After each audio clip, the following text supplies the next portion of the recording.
Hey, what is up guys? Clay here from the MarioCastMC, and today I'm going to be going over the latest snapshot for Minecraft, 17w06a, and this is the first snapshot of the year and the first snapshot for Minecraft 1.12, and it is a very vibrant looking update so far, if I do say so myself. Okie dokie, so the first thing that we got on the list of notable changes is saved toolbars.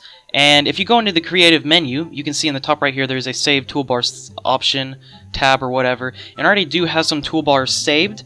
And to save a toolbar, you do control plus the number. So I'm just going to grab a few things here, and if I just hold control and press 3, you can see at the bottom it says item toolbar saved, and I can restore it with shift 3, but first I'm going to press shift 1, and you can see it gave me the other hotbar that I already had saved, and I press shift 2, it gives me that one, and shift 3 it gives the one that we just saved.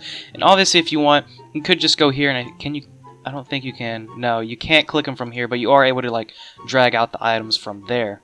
Another thing about the save toolbars is that they also do transfer across all worlds and servers as well, as long as you can have access to creative on that said server. Next thing up on the list is colored, well really concrete blocks in general, but they can be colored, and they look like this right here at the bottom. They're pretty much just a completely solid color, which I actually really like, especially for like green screening and blue screening for like certain videos I might do in the future, if you get what I'm saying. But in order to make this, you need to get concrete powder, which is another block that was added. So, to craft concrete powder, you need some sand, gravel, and then a dye of your choosing. So if we go into the crafting menu, you can either place sand in these four corners, and then you can place the gravel here, or you can swap the sand out and the gravel out to where it's like this, if I can do it right. And then all you do is place the dye in the center, and then you get 8 from just crafting 1 of the concrete powder. And then, to make the concrete block, all you gotta do is place the concrete powder in water, or if it's already placed, like so, and I get a bucket of water, I can just pour it on top, and then it'll, as you can see, pretty much instantly as the water touches it, or the block touches water, it turns into concrete, and you actually can mine concrete with any type of pickaxe. So if I go into game mode 0, I can break it with a wooden pick. Obviously it's not the most efficient way, but it can be done. Another thing about the concrete powder is it's honestly just sand, pretty much is how I see it, but colored. If I just place the concrete powder right here, as you can see, it's going to fall. And also, if you wanted to, what you could do is do something like this and then just have it fall into the water. It's really up to you how you do, obviously, turn the powder itself into concrete.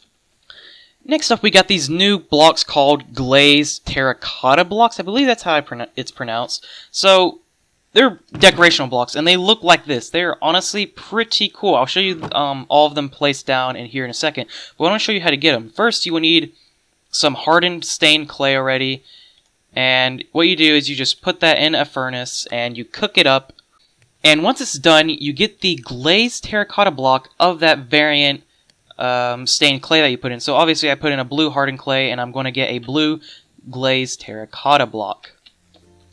Okay, so here's basically what they look like. I'm not going to show off all of them. Here's only a few of them, and they are directional blocks. And before I get into that, though, as you can see, they have some pretty neat patterns that you can do with depending on how you place it, like in what direction. So if I just grab the magenta one, and if I just place it on the ground, you see it's going to face that way. But if I place it right here, it's going to face that way.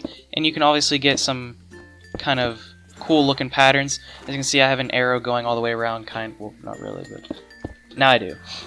And you can get some cool patterns. I like this because now you can have some pretty cool looking walls, maybe on the inside of your house, some pretty cool looking floors, and honestly a lot of other cool looking things, because these are just decorational blocks, and they're really, really cool. I think it's great that they added these. They're going to be it's going to honestly make houses look a lot more vibrant, I guess you could say, since this is a vibrant-like update, but yeah.